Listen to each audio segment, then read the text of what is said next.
Hi, how are you? It's great to see you again. We've been having a blast with this for several years, and it's going really well. I say we, my wife and I. We do a couple different things. One, she probably spends more time in just creating, and I spend a lot of time out there burning gas. You know, wheels in motion, in activity. Although I spend a fair amount of time in creating too. And it's just gotten to be amazingly fun and successful, and lots of great things going on. And productive. Productive, highly productive. And I'm trying to figure out if there's a way for me to find this path of least resistance more for myself and still be so productive, because I'm getting tired. Well, that's what we meant. I'm the creator of my reality. Oh, I did this, yes.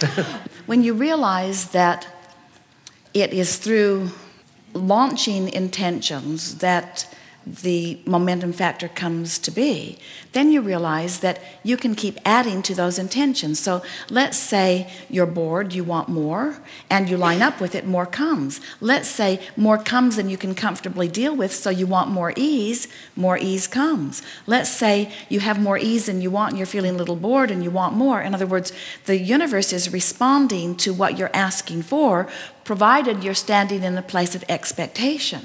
And something that we notice with a lot of you, Jerry and Esther included, is that you expect to be busy, and to some degree you like to be busy. Esther will say quite often, if we could just ratchet our activity back about 20%, it would be just perfect. And then Jerry gets another idea that doesn't ratchet it back, it ratchets it up. But then what comes from that is new ways of approaching it. In other words, you keep finding more leverage in your activity. You keep finding more people to assist you. You get better at delegation. You get better at communication. You get better at expectation. You get better at leveraging your time.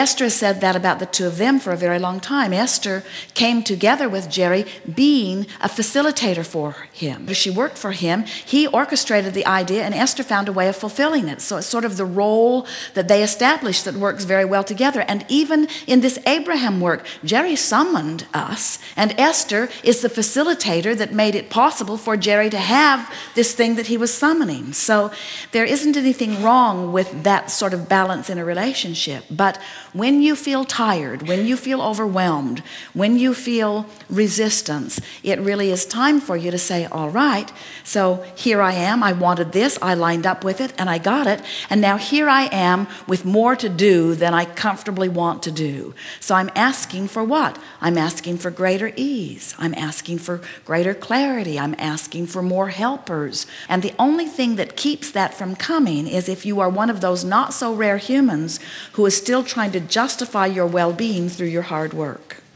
And a lot of you sort of have that stuck in your craw a little bit. That gain comes from determination, and that pain and gain are sort of synonymous. And that's too strong for you in its fullest sense, but there is some of that within your vibration. I was taught that. Most of you were taught that by those who wanted to dream it while you did the work.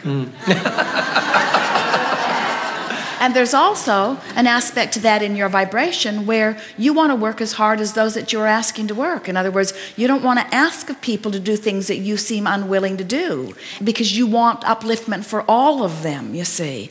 And so what you finally come round to, and this is the heart of your question, when you realize that if you take the time to line up energy so that you allow circumstances and events to be orchestrated, and then you follow with inspired action.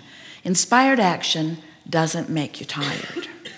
If you line up and follow through with inspired action, we wouldn't be having this conversation. You just got to decide that you're selfish enough that you're not going to mess up your life by worrying about somebody else's life not being as good as yours. That's a little bit what we can feel stuck in your vibrational craw. Oh, that's been the case, yes, yeah. So what we said to you is, you get lots of time back by leveraging it by flowing energy. A little more visualization, and we're not talking about a lot. We're talking about an extra 10 or 15 minutes of easing into the day drinking some warm water, relaxing in a chair, breathing deeply, and basking can set a day into really good timing. But when you hit the floor running in an attitude of, I've got so much to do, I've got so much to do, now you don't leverage your time in the same effective way. And the more you bask and the more you appreciate and the more you acknowledge how well it's going, then the better it goes. Will you always be busy? We think so. But there's a difference between productivity from a state of alignment and productivity from a state of misalignment. Jerry and Esther will never forget driving across the desert. They might have been in Yuma, stopping at a truck stop, and there was a canteen, and it was full of people. Every table was occupied and people waiting, and only one waitress in the whole place. And surprisingly, she took their order quickly. And as Esther looked at her when she standing right in front of their table, Esther said to Jerry as she walked away, "Didn't her eyes look strange? She looks like she might be on some drug or something." And Jerry said, "She's in the flow."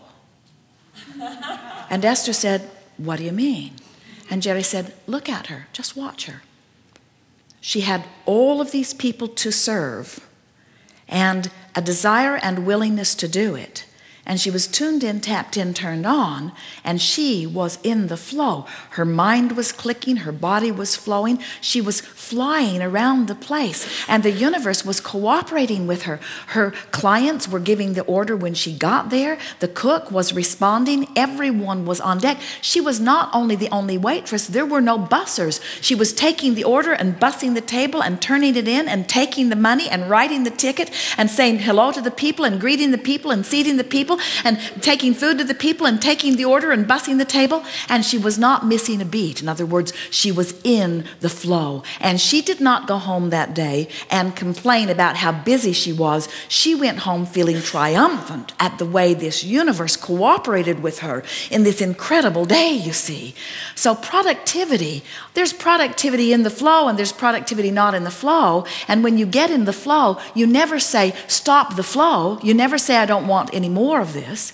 And so the key to the joyful life that you are achieving and that you want more of is just to bask in the pleasures and to downplay what goes wrong and to look for the good things and to emphasize those and to de-emphasize what goes wrong and talk about it little and not at all.